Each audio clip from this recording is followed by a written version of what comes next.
Magandang araw po mga kababayan, kumusta na po kayo? So, kumusta po tayo, yung kalagayan natin, yung lugar natin dyan?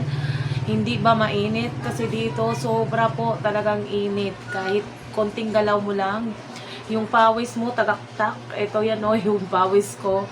Kahit ilang electric fan pa yung gamitin nyo. So, ito nga sinasabi ko na pag hindi ka mag-iingat, magkakasakit ka po talaga kasi sobrang init. Kailangan mo talagang uminom ng tubig, na maraming tubig para yung pawis na lumalabas mapapalitan ng tubig. Kasi kung hindi yan mapapalitan, ma-dehydrate ka, manghihina ka. Kaya yung iba yan yung po yung cause ng pagkakasakit nila, pagkakaroon ng pneumonia kasi laging basa yung likod ng pawis. Lalo na yung mga kabataan. So yung mga kabataan ngayon, ini-encourage ko talaga na magdala ng extrang t-shirt pag pumapasok sa school. Kahit ilang ventilador pa yung nakatutok sa mga bata. Yung paglabas talaga ng mga bata, pansin mo talaga yung pawis. So kanina, mainit. Ngayon lang talaga umulan. So paiba-iba na po talaga yung panahon. So kailangan po talaga mag-iingat po tayo kasi yung katawan natin, hindi natin alam. So, kailangan natin ng magpalakas ng resistensya kasi yung panahon ngayon is pabago-bago. Kaya nga po nagkakasakit siguro si Krishna kasi yung panahon tapos panay pabiyahin niya. Kaya yung pagmumotor na mababasa sila sa ulan, maiinitan sila doon sa pagbibiyahe, tapos hindi nakakainom na agad ng tubig. Yan po yung kadalasang sanhi ng pagkakasitit ng isang tao. So ngayon po, pag-usapan muna natin si Inday Krishna. So 3 days na po si Inday Krishna na hindi po natin napansin, hindi po natin nakita yung post niya. So lahat po tayo namimiss, aminin niyo po mga kababayan, namimiss niyo po ba si Inday Krishna? Alam ko po, namimiss niyo po talaga yung babae. Kasi, di ba po, sanay na po tayo sa araw-araw na nakikita natin siyang masaya, makulit. Pero ngayon, 3 days na po talaga siyang hindi nagpapakita kasi nga po sa kanyang nararamdaman, nagpapahinga pa po yung bata. So, ito, lumakas yung ulan. So, nakikisabay. Kanina pa ko gusto na kasi sobrang ingay ng mga bata. Hindi ako nakakapag focus. Nawawala ako sa sa video ko. Kaya ngayon ako gumawa. Kaso sumabay din tong ulan na to. Ngayon po yung aminin ko po sa sarili ko po. Kahit, sa sarili ko lang po. Hindi ako mapapalagay. Hinahanap po yung video ni Inday Krishna. Yung sinasabi ng mga dibanding tayo, pero siguro sa kung susumahin, parang nagiging demanding naman tayo kahit hindi natin sabihin kasi yung yung kagustuhan mo na mapapanood mo si Inday Krishna, pero wala ka namang sinasabi na gumawa siya ng ng mga video. Pero pag may upload si Inday Krishna araw-araw, so napapasaya naman tayo kasi nga po inaabangan natin siya. Kaya kahit anong mga nagmamarathon ako sa mga video niya. Yung nagkakaroon na sila ng Starlink, yung halos araw-araw na po sila nag-upload. So, yan saya panoorin galing trabaho. Kahit anong oras na ako makakatulog, basta mapanood ko po yung video ni Inday Krishna. Kahit late po talaga ako sa mga live niya. Hindi po talaga ako nakaka-timing. Promise po, hindi po talaga ako nakaka-timing sa mga live niya. So, yan po yung nakakamiss sa kanya.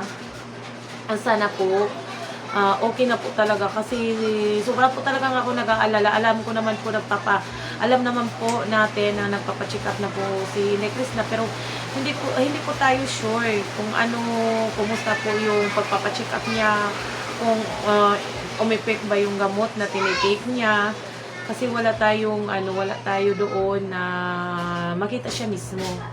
So hindi naman nag-update si Inday Ugdot sa kalagayan ni Inday Krishna, so abangan na lang natin yung pagbalik niya. Sana ibang Krishna na makikita natin kasi namimiss ko na yung sobrang kakulitan niya, yung pagsasayaw niya sa video, kahit konting galaw lang, napapasaya na po niya tayo. Kaya yan po yung inaabangan ko lagi. Hindi po ako magsasawa sa panonood niya. Wala akong pakialam sa totoo lang mga kababayan, wala akong pakialam sa mga ibang vlogger. Maraming mga sikat na vlogger dyan, pero hindi po talaga ako nanonood. Binabalikan ko lang yung mga video na Inday Chris na. Kasi, iba kasi yung, na susubaybayan mo talaga siya mula umpisa hanggang ngayon. Kaya, parang gusto mong makita siya araw-araw, makita mo siya kung paano yung buhay niya araw-araw, kung ano yung mga ginagawa niya. Pero hindi naman natin kontrolado. Pasensya na po mga kababayan, maingay po talaga yung mga bata. So hindi naman natin kontrolado yung buhay ni Inday Chris na lalo na ngayon, nagkakasakit na po yung bata. So kailangan niya munang pagtuunan yung pansin. Pero aminin natin, namimiss na po talaga natin siya. Kahit mag-upload lang siya na mag-hi, yan po, masaya na po tayo dyan. Sana sa susunod na araw meron na po tayong update po sa kanya, kasi ang dami po talagang naghihintay sa mga video niya. Kasi siguro yung iba happy na wala nang upload si Inday Chris, pero ako hindi po talaga ako happy. Hinahanap ko po yung kagandahan ng isang bata, isang babae na si Inday Chris. Kakaiba kasi yung aura ni Inday Chris na kahit sabihin nila may mga tattoo, hindi daw maganda tingnan, pero hindi. Yung mga tattoo na yan is simbolo yan ng katatagan ng kanyang sarili, katibayan ng niyang pagkatao. Hindi po yan sabi pa nga is tattoo is part of art. So basta hindi lang masyadong marami. Yung maganda naman tingnan sa niya, sa aura niya, bagay-bagay sa mga personality niya. Kaya nga iyan po yung nagustuhan ko pa sa kanya, yung pagiging totoo niya. Hindi niya tinatago kung ano po yung kabuhayan niya dati, yung pamumuhay nila dati. Sinasabi niya kung ano yung ginagawa nila dati. Yan po yung hinangahangaan ko sa kanya. Yan dapat yung hahangaan sa mga kabataan ngayon. Lalo na yung mga kabataan ngayon na iba-iba na yung mga estilo nila. Hindi na natin maiintindihan. Kasi iba naman yung mga bata noon, hindi kagaya noon na kasi sila sa social media.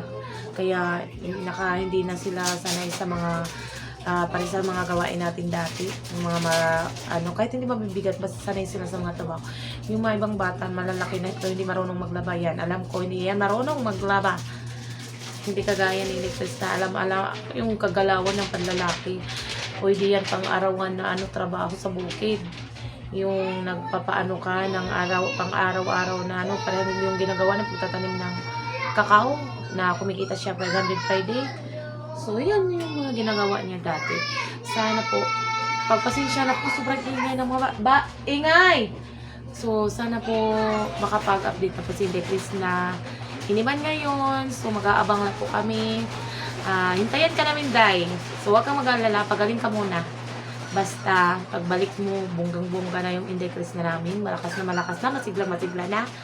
Yan po yung ikinahappy ng mga fans mo, Day. Basta dito lang kami, hindi kami mawawala sa tabi mo. Mag-ingat ka lagi. Tandaan, maraming nagmamahal sa iyo, Inday Chris na.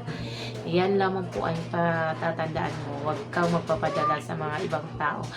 Yung pakikinggan mo is yung mga taong nagmamahal sa iyo. Yan lamang po. Magandang araw po sa inyo lahat.